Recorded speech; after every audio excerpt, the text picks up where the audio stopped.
Minister's Atmanirbhar Bharat Abhiyan is one of the things that we would touch upon. But over to you, Francois.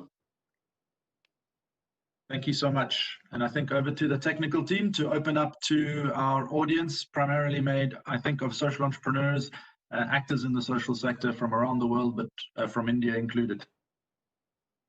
Thank you. Thank you. Can someone tell me when we are live?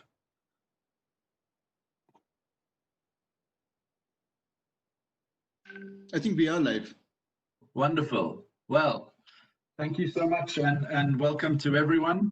I hope you can all hear me. My name is Francois Bonici. I am the head and director of the Schwab Foundation for Social Entrepreneurship, based at the World Economic Forum. I'm speaking to you, I guess, like many of you, from my home in Geneva, and welcome to all of you from around the world. We're delighted and honored this afternoon to have the Honorable Minister, Nitin Gadkari, the Minister of Road and Transport Highways, Shipping and Micro, Small and Medium Enterprises from the Government of India, making time to share with all of you the important topic of growth of regenerative economies. With us will be Jacob Matthew from the Industry Foundations and Valeria Duflo from Venezia Authentica and Over Tourism Solution. We're really excited today as part of this Catalyst 20 Catalyzing Change webinar to have a real interaction with government policymakers and decision makers, with social entrepreneurs who have been doing incredible work around a common vision around creating regenerative economies. And we're going to be talking in this context, obviously, during the COVID crisis, and looking at how we are needing to adapt to COVID not being a single crisis, but an ongoing one, and how it has disproportionately affected communities that already have been excluded, already living in precarious livelihoods, and the economic impacts that have been released in just the last couple of weeks by the World Bank and the OECD about what we are to face. The two examples we're going to be looking at, two industries, are really important because they present incredible opportunities for protecting livelihoods, for creating inclusive economies, and those will be the creative economy and the tourism industry, and both Jacob and Valeria will be talking to that, but we'll start off with the Minister. I wanted to, before we go to the Honourable Minister, talk a little bit about why the connection and the importance between social entrepreneurs and government is so critical. I think the Minister, in your report, you've recently talked about the need for a social contract.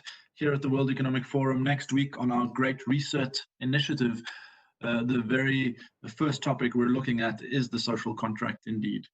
And often we have these conversations without each other in silos, so it's a really important opportunity to bring this together. What does it mean for these partnerships to come together? I think the aspiration is for what we're using a term in the social entrepreneurship language called systems change or systemic change. What does that really mean?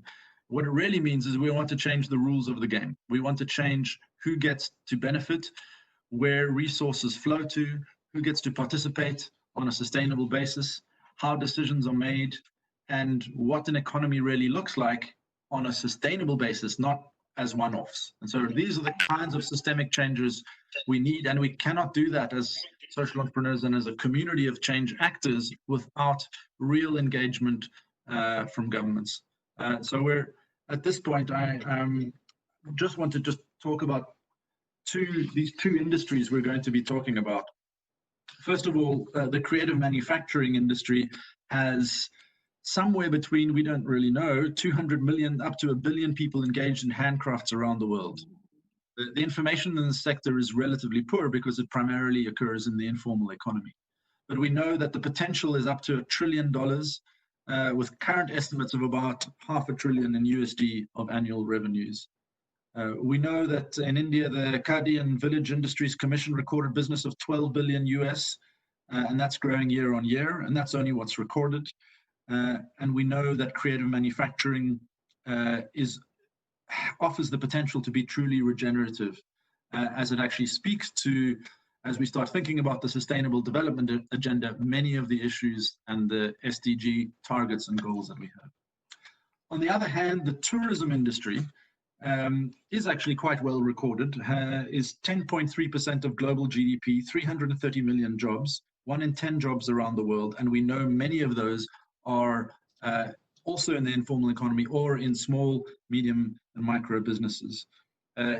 It was a growing sector, obviously, until this year, but it is clearly one of the spaces in a recovery period that we have an opportunity to rethink who really benefits and to what degree people benefit. Like many industries in the world, a deep degree of inequality exists. And here is the opportunity we get to talk about today. And this is the work that social entrepreneurs do, trying to work on issues of equity by driving economic change. And so really seeing regenerative economies as an economic tool to work on these issues of equity, of justice, of inclusion, of sustainability. And I think that's what all of our panelists are dedicating their lives to. So without further ado, my real privilege to introduce the Honourable Minister Nitin Gadkari, Minister of Road Transport, Highways and Shipping, and Micro, Small and Medium Enterprises. Welcome, Minister. Namaskar. Thank you so much for your time today. I want to start by asking you, you've had a career that has been committed to the small and medium micro entrepreneurs, the informal workers, the village workers, tribal workers who work on sustaining their own livelihoods. And throughout your career and positions, you've been committed to this. But now also the government's commitment of self-reliant India, Atmanirbhar Bharat, is really about strengthening India and its interaction with the rest of the world. Tell us a little bit about what the self-reliant India means to India and its and what it hopes to achieve by this. And then I think we'll go a bit deeper into the report that you released last week on jobs, growth and sustainability. All respectable dear friends, actually we are all facing this COVID crisis in the whole world. And because of COVID also our economy is facing also a lot of problems. In Indian scenario, our 29% of the growth of our GDP is coming from MSME, micro, small and medium industries. We have our export, out of which 48% export from MSME. And up till now, we have created 11 crore jobs in the country. The most important thing is we have socially, economically, educationally backward area which identify as agriculture sector, rural sector and tribal sector. In tribal, their forest is there, and where our GDP is very negligible. There are 115 aspirant districts also. Their situation is economically we need to do something good for them because presently they are also facing lot of problems. So basically we need to develop the socially, economically, educationally backward area. So now we are identifying the technology and the industries by which we can create more employment potential. In Indian scenario, we have got talented youth power, skilled manpower is available.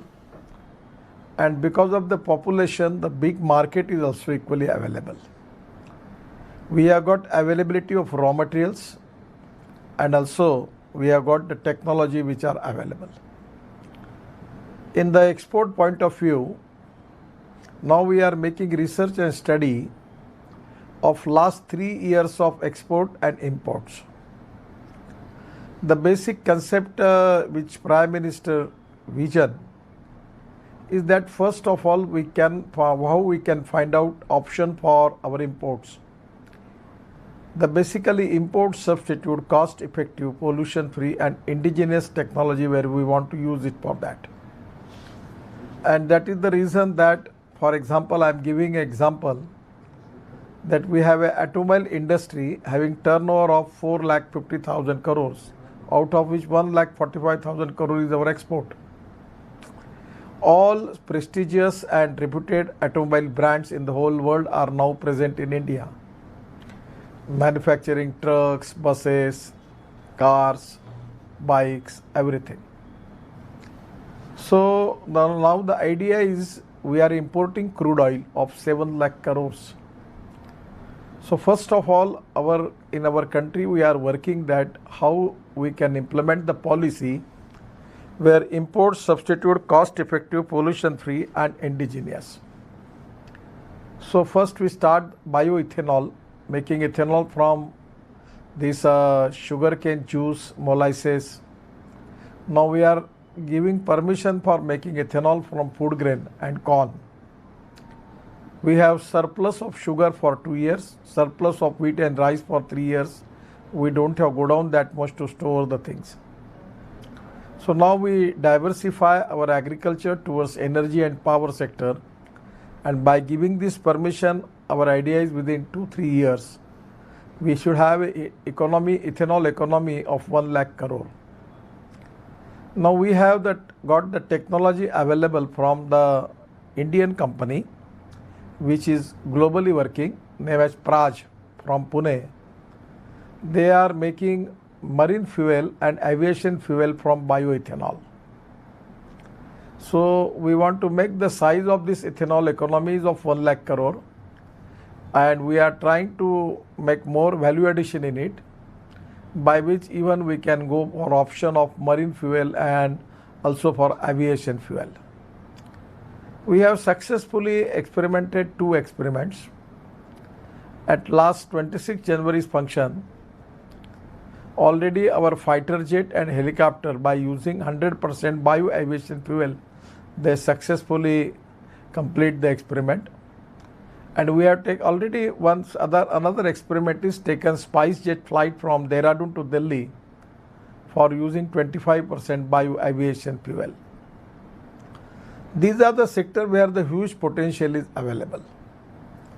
So as a transport minister in self-reliance India, that is Atmanirbhar Bharat, where we are planning to move India towards direction where within 5 years at least our import of crude oil will not be more than 25% of our requirement. So that is the most important field where our agriculture, our employment potential will increase, agriculture will benefit from that, and which is the need of the hour. At the same time, we have now in defense sector, we are encouraging 100% FDI in defense sector. So naturally, we are now expecting investment and technology in the sector. There is a huge potential. The other important thing is we are developing water transport now.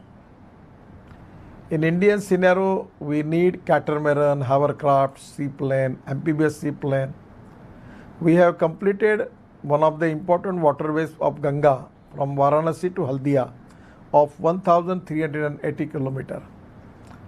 And after Haldia, the Bengal Sea is there. And after that, again we completed dredging in Brahmaputra, even in Barak, and we have made dredging up to Mungli port in Bangladesh.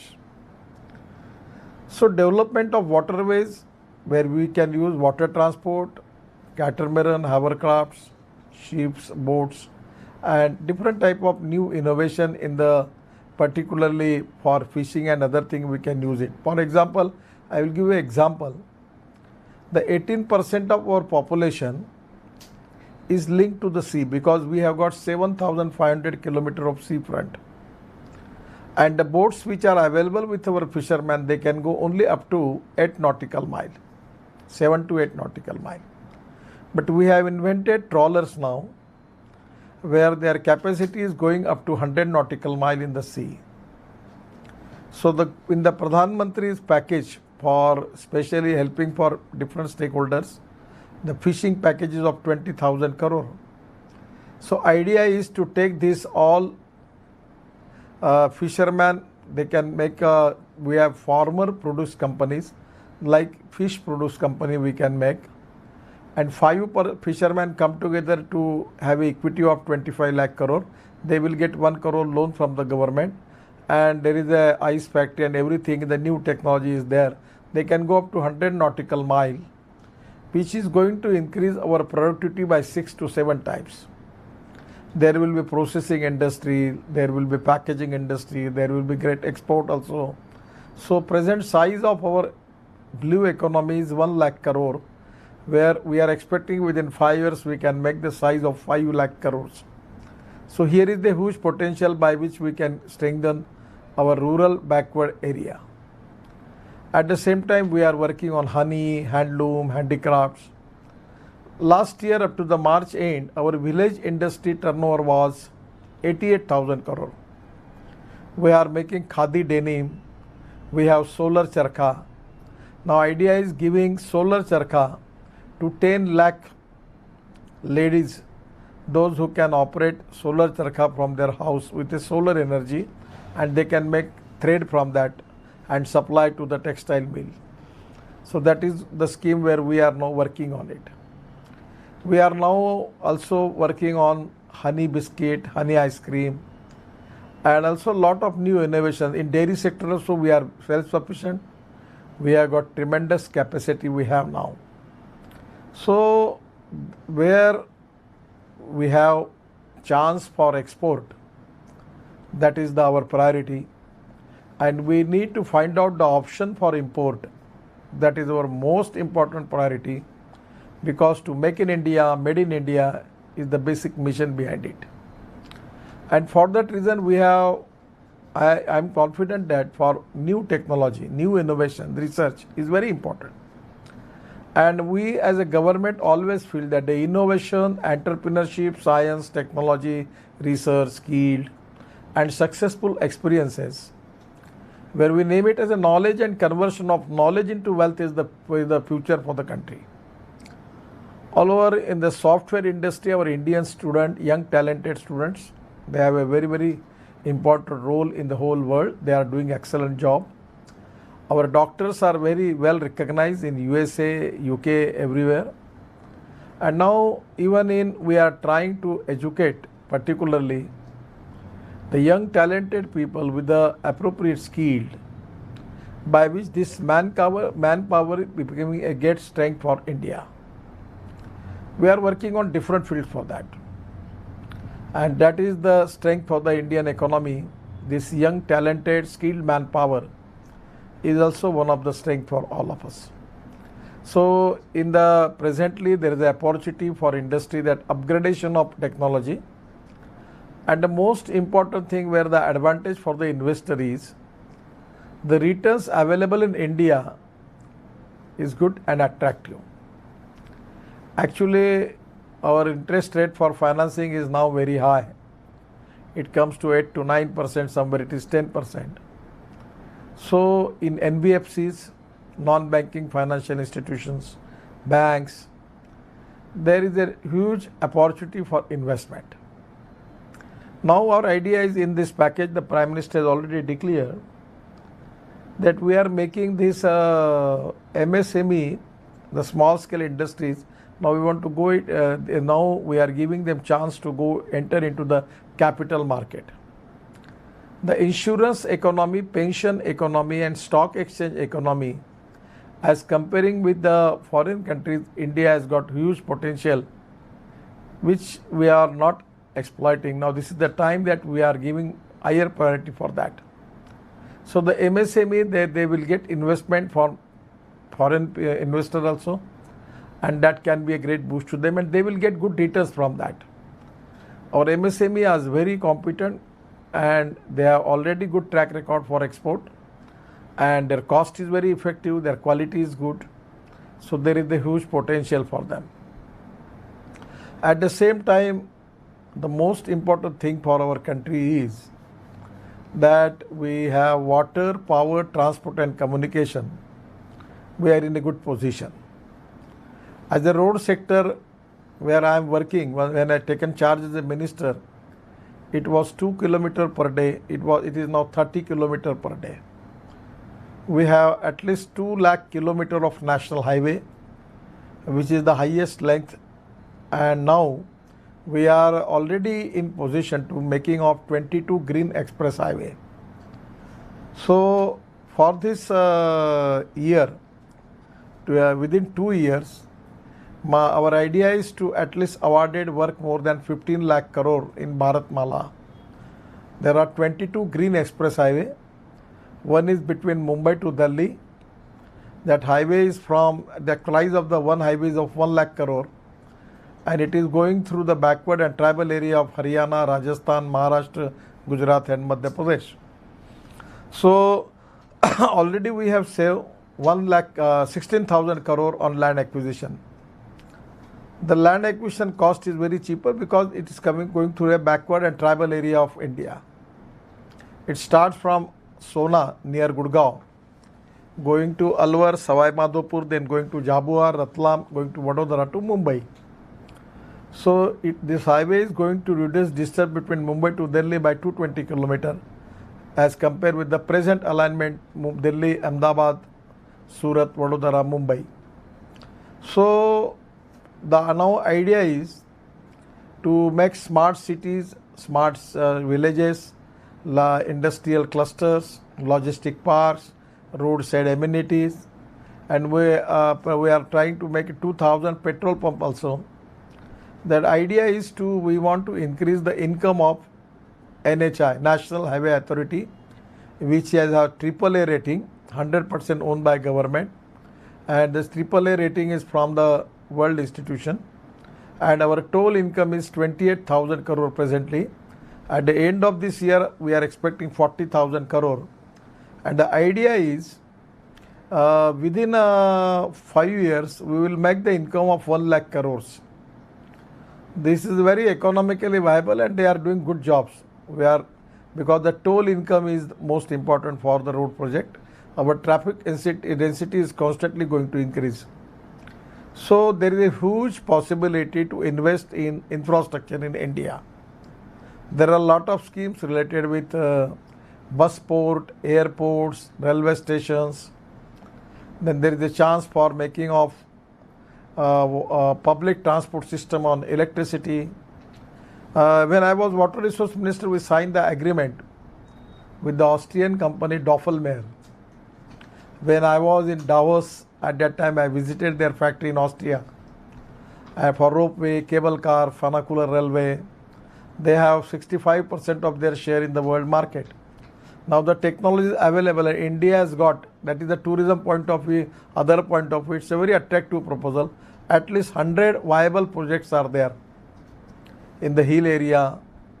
We can make, we are making one highway from connecting Badrinath, Kedarnath, Gangotri, Yamunotri in Uttarakhand, where the Oli is a place which is equally beautiful like Davos. The same climate, same atmosphere is there. So now we are now planning to develop lot of religious tourism point of view, then water sports, then adventure sports, restaurants, hotels. All type of potential is very, very high, because India has got a different type of character, culture, language, so history. So it is an attractive thing that it can attract international tourists. Already lot of people are coming. But by making good infrastructure, good resorts, good restaurants, good hotels, good roads, we can attract more people, creating more airports. So that is the idea that we are now planning for that. Just 5 months before, Prime Minister has taken at least 12 to 13 meetings with different sections for making vision for India. So all secretary group, they have presented the plan, and where the plan to make how we can make India economically strong. And that is exactly the interest, the vision of Prime Ministers to develop India, where we have an aim to create more employment potential, eradicate poverty. For that reason, we need to strengthen Indian economy. And for that reason, we need more investment. And the present crisis, the most important thing is demand and supply. we need to increase liquidity into the market.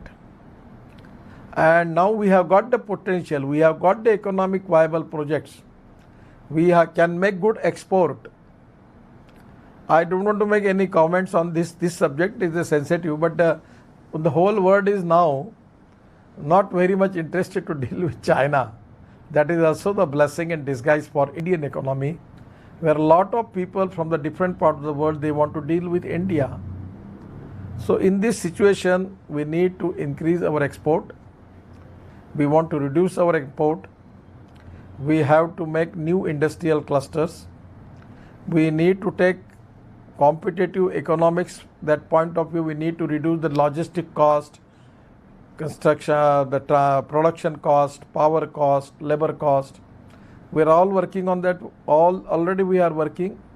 In ease of business, the World Bank has already given a higher number to India. There are a lot of improvements already we have implemented, and I feel that it is a continuous process. But the direction is very positive, transparent, time-bound, result-oriented, corruption-free, and quality consciousness is there. The people are now understand that 101% good quality, delivery on time is punctuality, and good packaging. These are the three important things for the exports. Now they are professionally manage the thing. So I feel that India has got a huge potential, and Indian economy is the fastest growing economy in the world. But present this COVID crisis, also it creates a lot of problem. We are facing problem. And I feel that the best way is to, if we can go into the details sector by sector, and already we have the plan for next 20 years, 25 years for that sectors. On the basis of that can be easily elaborate the vision of Prime Minister. To make India self-reliant, to make India making more exports and reduce the imports, to create job opportunity to all the stakeholders, and there will be a decentralization of industry, decentralization of wealth, not only up to Mumbai, Kolkata, Delhi, Chennai, Bangalore, but where we need to go into the details up to the village level. The village industry's turnover is 88,000 crore last year, but now my plan is within 2 years I want to make it 5 lakh crore. So I am working on that line, starting from honey, fishing, forest materials, then making of agro-processing industries, pre-cooling plant, cold storage, biofuels, fishing, wooden furniture, all different agro-processing industries, food industry. We are now planning that how we can already things are moving very fast to create more jobs, because jobs, growth and sustainability. Three things are equally important. But at the same time, ecology and environment is also important. We need to work on electric vehicles, ethanol, methanol, biodiesel, bio-CNG, electric, LNG. Then we are working on hydrogen fuel cell also. So everywhere there is a progress. The Indian industry, Indian engineers are very competent, and they are doing excellent jobs to make India strong, to increase export, creating more opportunity for job potential, at the same time to eradicate the poverty by getting strong economy, and it will be a self-dependent, self-reliant, and 100% export oriented. That is the idea. And here not only export from big cities or our ports are in a very, very good position. We have doubled the capacity of the ports, 12 major ports. I am giving a small example. Last 5 years previously, I was Minister for Port and Shipping. Our all 12 major ports with Indian government all in good profit. And our profit is 7,000 crore. So the idea is now that we have increased efficiency in the ports. So the now ports productivity is increased and their efficiency is double now. As far as international standards are concerned, our ports are now just reaching to the mark of that level. So everywhere there is a transformation. There is the mantra, the mission is reform, transform, and perform. So that is the mission behind all these things, and I am confident that present we are facing challenges, but 100% we are in the fast track. We will develop this economy of taking advantage also for getting more export, and at the same time now we are open for investment, foreign investment, for new technology also, and where the new technology is, some of the investors are ready to come to India. We are definitely giving them special treatment, giving them special policy. We will support them, and I am confident that in present world economic situation, India is the fastest growing economy. It is a destiny for many people, and where we want to make India strong by all ways. That is the dream of our Prime Minister, Atmanirbhar Bharat. And that is exactly the feeling of the people, and we are working very, very seriously and hard on this mission. Thank you very much. Namaskar. Thank you so much. I might ask you one short question. Thank you so much for laying out the vision and the infrastructure and the focus on particular industries. This group and this topic is really interested in addition, the MSMEs and the communities living in rural villages. Social entrepreneurs and social actors in civil society often are the intermediaries and actors that work to support these village industries and these small to medium and micro entrepreneurs in skilling up, in protecting livelihoods. What is the government's position, or what do you see the role of the social sector as being part of this social contract in really bringing that vision to light that you've spoken about? If you could ask Jacob quite specifically about. Actually, as a government, as a leadership, as a Prime Minister, and we are committed for social equality and economic equality.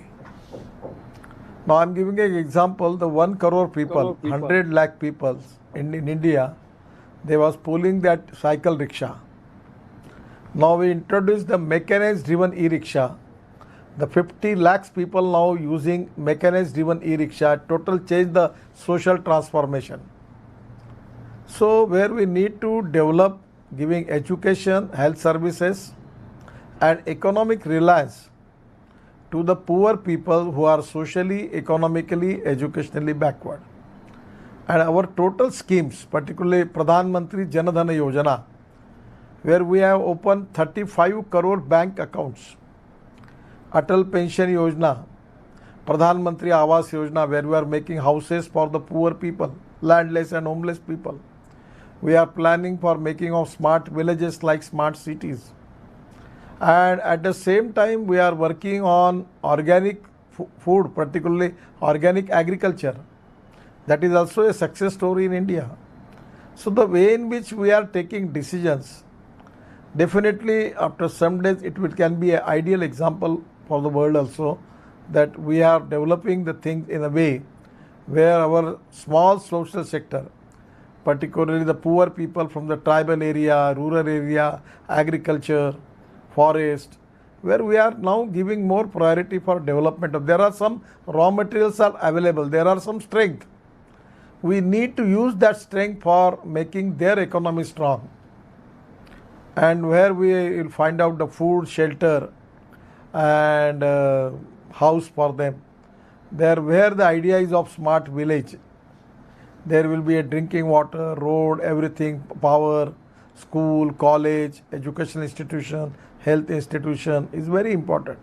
Somewhere we need to take the advantage of their raw material available in that area and we can make it. I am talking about the biofuel, that we have got the non-edible oilseed, Ratanjot, Moha, Sal, Karan, Stoli, where even bamboo, we can make it marine fuel and aviation fuel. The experiments are going on by which there will be factories where we can make it this option for import substitute So by which the economy after that it can be more easy for us to develop the area, to create economic jobs for them, those who are socially economically educated backward, to get more wealth to them. Without that we cannot start the process of socio-economic transformation.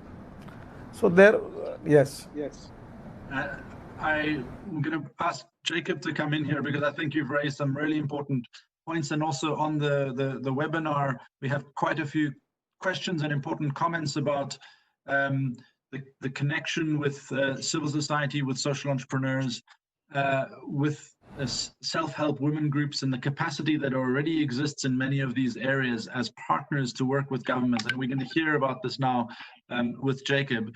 But there was also a comment, particularly on a focus on crafts and textiles and particular policies around that. But Jacob, I'm going to ask you to come in here, introduce yourself, please, and Industry Foundation, and tell us a little bit about the creative industries, creative manufacturing, and how you might respond to the vision that has been set out by the Honourable Minister's government, and how you work in realizing that vision.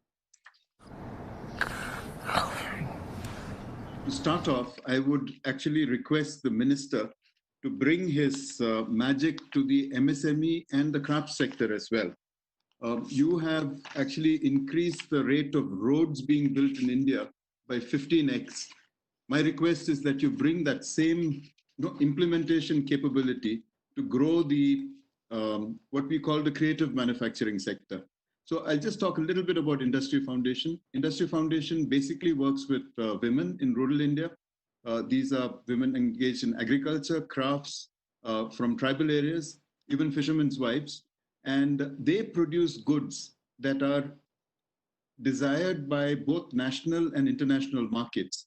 And they are actually able to produce the quality, produce it at the price, and meet all the compliances for international buyers like IKEA, H&M, and so on. And these are being exported. These are being exported. These products are sold in 200 or 300 countries across the world, and this demand is growing. So, I mean, just to draw a parallel between what we call creative manufacturing. So, why do we call the craft sector as creative manufacturing? No, it is no longer, if this sector is considered to be an industrial sector, if you just go back a few hundred years, when India was one of the largest exporters in the world, it was not agriculture exports. It was craft and manufactured products that were being exported from India. We were about 33% of global export before the Industrial Revolution and, more important, colonial rule. And at that time, the majority of the products exported were what you would call manufactured products. So we think, I mean, our thesis is that, for growing the economy where a good number of people get employment with dignity, we have to look at distributed manufacturing. And like the minister is now working on the Khadi and Village Industries Commission, can this be modernized? Can it have design which is actually relevant to consumers, so that more and more of these products can be sold? So one, can this be a major contributor to the economy? Number two, on the infrastructure part, building infrastructure, distributed manufacturing and design infrastructure, which is employment and skill intensive. That is something that our country needs. Again, if you look at the craft sector, today the demand, with a lot of e-commerce coming in, is that the MOQ numbers have come down. The minimum order quantities have come down. Today, people want 200 pieces of something, not 20,000. So if you look at Amazon and people like that, they are demanding short run, high quality, customized production, which can be done actually in these decentralized production units. Of course, this infrastructure also needs logistics connectivity, especially in areas like the Northeast, East India, and so on. So I think the road building program that you're embarking on will really help that, along with the riverine transport.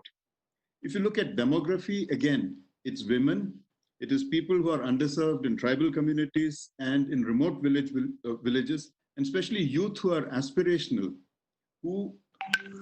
this is an industry that actually make use of the demographic dividend in India. The Prime Minister mentioned digital technology, and there is technology that is being developed across the country and outside for production and for transparency and traceability. At industry, we have formed a coalition called Platform for Inclusive Entrepreneurship, where we have already started building out a digital marketplace. For farmers, there's something that has been built out and tested out in several states. In just one season, 1,200 farmers created a transaction of 29 crore rupees. This was just as a pilot. Now we need this to be adopted by the government to be able to be scaled up. When we talk about demand and supply chains, again, these supply chains for the creative manufacturing industry use largely local sourcing because the infrastructure is local. I mean, we work with about 1,200 women in Tamil Nadu alone, another 600 in Odisha. All these women literally walk up to work. So it's not that they're having to commute long distances. Most of their work uses locally available natural materials, and most of their products are actually exported. So we think that there is a good fit with the Atmanirbhar Bharat program, but it will require a lot of support from the government to be able to scale this up. When we look at inclusive jobs and what we call inclusive jobs, growth and sustainability, I think one of the things that we need to be cautious about is that when we are growing, we have to make sure that we are not defuturing. You know, we are leaving a planet for the next generation also. It doesn't get consumed in our generation. So this particular industry, you know, sustainable tourism, sustainable and cultural creative manufacturing has the potential for what we call refuturing. You know, the title of this webinar is actually Regenerative. When we're talking about regenerative, we're not talking about mere sustainability or what we call net zero in sustainability terms, but positive growth. Whatever ills of the past have to be corrected now if the planet and the environment has to improve. So when we talk about jobs, we're talking about inclusive jobs that bring dignity, that allow people to contribute to society and people can thrive. People like weavers and all that have intrinsic skill. They are proud of the work that they do. Can we create the markets and the designs that these people can earn well and with dignity? When we talk about growth with meaning, we're talking about responsible consumption and production, leading to sustainable growth. And lastly, sustainability. We need economic sustainability, which means that the capital systems have to support this industry.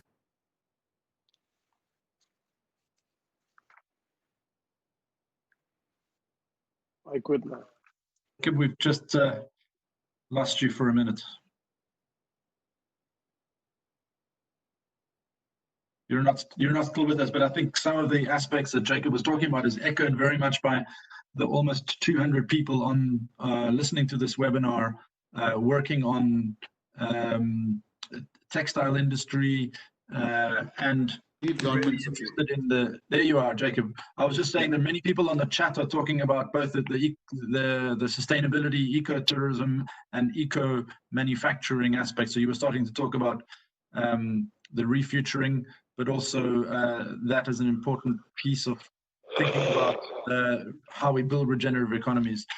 Jacob, if I can give you another minute or two to wrap up, and then I'd love to also speak to Valeria about the tourism sector and how we might recover from this period.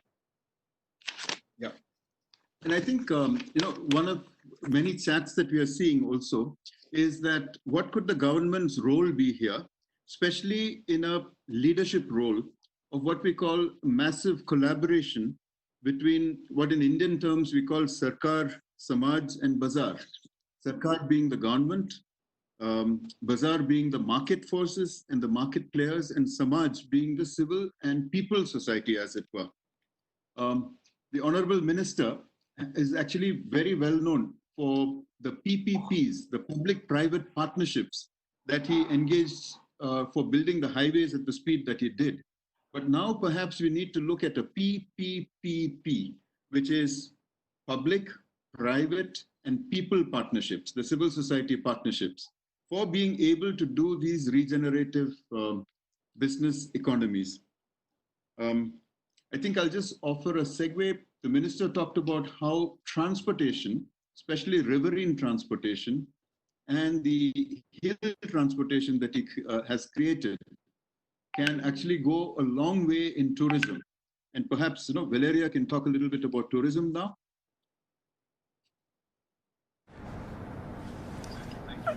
To the minister at the end for a final word. I will show you this watch.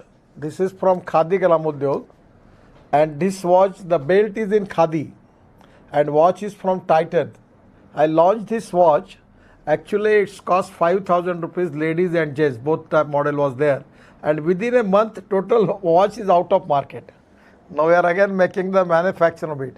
It is, you are absolutely correct what Mr. Matthew is telling to it, that giving more priority to handloom, handicrafts, and the women, particularly the self-women groups. That is exactly our priority, and we are making special schemes for that. On the same line which Mr. Matthew is telling, where I will request him that if you can give some your good idea and proposal also. We are now working on that line, and we will work it, because that is the line where we want to develop. Now we are making solar charka, giving to 10 lakh ladies entrepreneur. They can make the thread from that, and we can give it to the company, textile company. And there is a solar vastra. We have already got the 350 now planning clusters, where this type of people can, even ceramic, then metal craft, then textile, everywhere we planning on that line. So already Khadi Gramodyog, now we have taken decision to give a new vision to Khadi Gramodyog. We are making this denim, Khadi denim, and your USA company, Levi's somewhere, they are taking our Khadi denim for that. It's of good quality. So even in sericulture also, in Banaras, all over in the country, India has got a huge potential. But exactly, you are absolutely correct. What you are telling to us, exactly on that line now, we are giving vision to our policy for particularly village industry, and where our emphasis is more, our priority is more, to create more jobs, more wealth for them. And that is to the social entrepreneurship also. That is, we have to find out who can work there. So with the same line, we are working on that. Honorable Minister, do you allow me to add something to that? Like what Jacob was mentioning was exactly what you were mentioning, like decentralized economy, creating growth in villages, like you're saying, is your priority. You want to create more exports, you want to allow sustainability. And as you know, because it's being told by Prime Minister Narendra Modi last year on Independence Day, tourism is a new priority of India. Tourism must become a hub internationally for India.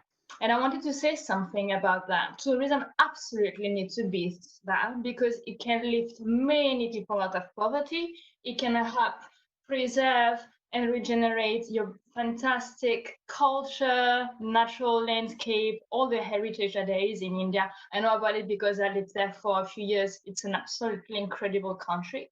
But tourism is also very dangerous. In the state of things, tourism is destroying our world.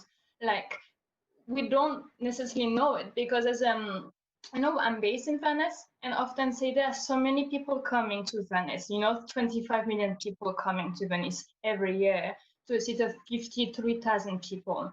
Everybody must be so rich. Everybody must benefit so much. But that's not true. In the past 70 years, tourism has developed like really exponentially, and so has the displacement of people. 70% of people have been leaving the city.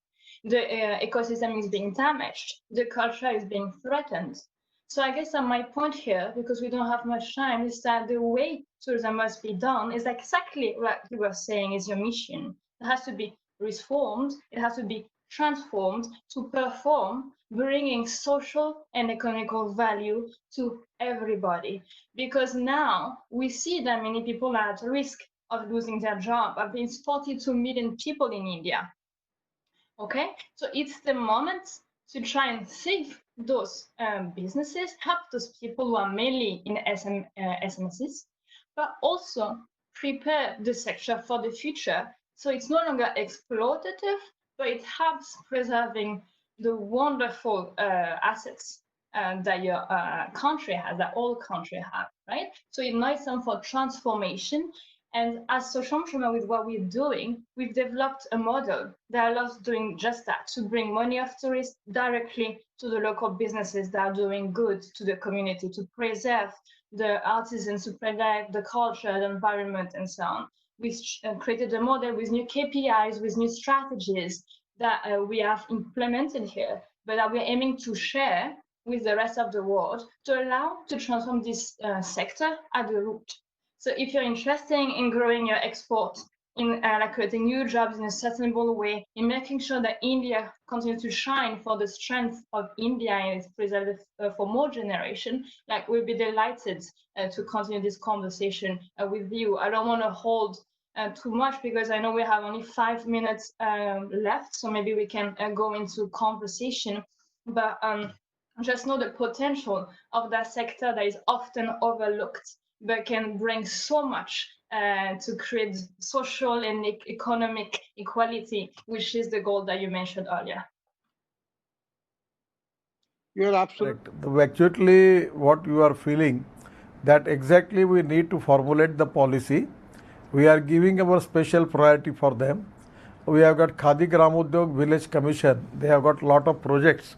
Now we are making to, actually sustainability is very important, because the majority people in that area, they are socially, economically, educationally very backward.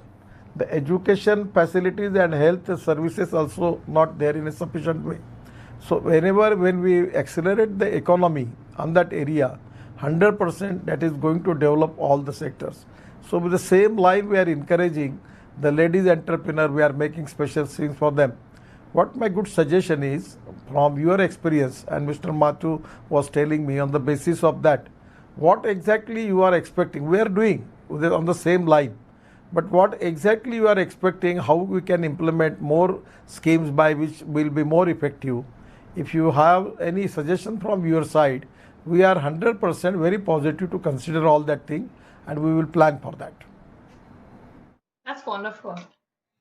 I think that both Jacob and I will be delighted to speak more with you and all the relevant colleagues to help you write the right strategies. That's wonderful. I think that for speaking for me, from my hand, I think what we are looking to is to help, because you are willing to build all this sustainable development, is to help you draw those policies, to help you equip people everywhere in India with the tools, the knowledge, and the strategies that they need, so that they can make this change easily. So we can manage to have a ripple effect, to equip as many people who are empowering themselves, people who are on the ground and can benefit from it. So that's really our goal, to help you help the Indian people live in touch with the community. And we can do that both by helping with policy and by training people, providing technologies. So it's really open to what's your need. One of the things that would be really nice is if India can take a leadership role, a global leadership role at organizations like the UN and so on, to actually create almost like a ministry or a special task force to ensure that the SDGs, the Sustainable Development Goals, are not forgotten in growth, job creation, and so on. It is integrated into everything that we do, so that not only do we grow, but we grow in a sustainable way. Not only do we grow, but it takes everybody along in the growth, including people who are excluded today. Women, people who are in tribal areas, people who have got less education, less money, and people who are in these sectors, which sometimes are dubbed as sunset sectors, but they are actually sunrise sectors, like you demonstrated with your watch strap. These are actually sunrise sectors. So our hope is that a special task force or a ministerial group could actually do the same thing that you did with roads. Multiply the sector by a factor of 15 or 20 or even 100, so that this sector becomes a sort of a beacon to the rest of the world. And we are hoping that India can take a role, from the government, but also represent at all government bodies and international bodies and demonstrate that this is possible to do. And I think your government and people such as you have the capability to pull this off. And we are all there to support this, with everything that we can do. And actually, if you look at all the participants and the questions that they're asking, it is all moving towards this. So, Mantriji, if you have the ambition to do this, there is a whole lot of people here who will support you. 100%. Your cooperation, your suggestions, and we will arrange a meeting with my secretary and my official team. And what your suggestions you are giving to the government on that line, we will definitely plan the policy. We are working on it, but sometime on the government level, the grassroots level feedback, which is very important for making policy, is very important. And whatever the feedback from your side, with your experience, with your suggestion, we will definitely make the cooperation and we will do it. Yeah, with the social sector, for example, I just want to give you a small example. Right now, a lot of people on this group belong to something called Creative Dignity. This was set up when COVID first broke out. And we have about 200 people, volunteers, with about 1,000 social organizations, which are collecting information from villages, from different parts of the country, about the problems that artisans are facing. So we have already established, how much of stock they are holding, which they cannot sell, how much of raw material that they are holding. So this is actually a huge voluntary group. It's almost like the monkey brigade during the freedom struggle. Conveyed information up and down the country. We have this talent in the country, and we should utilize it. Actually, I am a social entrepreneur. I'm not a politician. Last at least 25 years, I am working as a social entrepreneur. I am making amino acid from hairs, cutting hairs. I am making organic foods and fruits, vegetables. Then we are running, my trust is running 1100 acre school in Gadchiroli district, Naxalite area. Then I have now presently I am working in agriculture, and my all organizations coming together turnover is 1300 crores. So we are exporting fruit, vegetables. We are using organic technology for that. Then a lot of my interests are there. We are making the sericulture also. We are working in bamboo. So I have more faith, and I am working as a social entrepreneur from last month. This is not my business. I have got the expertise of making tunnels, express highway, bridges and roads, but I am not doing that. But my story is not known to the people. When you come to Nagpur, you can see the projects. Presently, we have given employment to 15,000 people in the area, and now we have the turnover of 1300 crore. And we have started all this project only in agriculture and rural area. And now we are doing lot of experiments. So this is my passion. This is my interest. Fortunately, I am a minister. So your ground level feedback, which you can give to me, 100% on that line we will implement, and we will make the policy. And if suppose anywhere there are some negative things may be there, we can rectify, and we will support them. We want to do more for that, and that is exactly my highest priority for doing 115 aspirant districts. Agriculture, rural and tribal is ultimately, this is my highest priority for giving these people to good sustainable and good economic life. That is exactly a mission for me, where I am more interested to work for that, and we will take all your suggestions and we will seriously think on that line. Thank you so much, Honorable Minister, and thank you to Jacob and Valeria. This has been, as a concept, we wanted to talk about social entrepreneur and government partnerships. What we've seen is it actually happening on this call, which is incredible, and the solidarity between the social entrepreneur community coming from a place 20 years ago saying we're doing things because government or not, to actually saying we're prepared to help in whatever way we can as a collective, I think is important. And to hear the minister talk in solidarity, connecting personally with social entrepreneurs is very powerful. The fact that we've already got a meeting and perhaps a special task force happening with your ministry, I think is a very exciting, concrete next step as well. And Jacob, between you and the Catalyzing Change campaign and Catalyst 2030 can help to pull together the right people for that. And on the tourism front, we didn't even get into it, but I think one of the points to note that also came from Supriya from UNDP on the chat is mindful that we're still in the middle and will be in the middle of a COVID crisis for some time. And these sectors will be very hard hit. And that your work to be intentional about the rebuilding and the opportunity of rebuilding, but also protecting livelihoods that exist is critical. So I wanted to thank everyone now. We're a little bit over time, so we're going to wrap up. Honourable Minister, for your precious time. Also to Jacob, Valeria, and the whole team that have put this together. Thank you so much. It's been really important, instructive, and this will be part of an ongoing set of questions and themes around how governments and social entrepreneurs can work together because of the work social entrepreneurs have done in exploring how the models can actually work.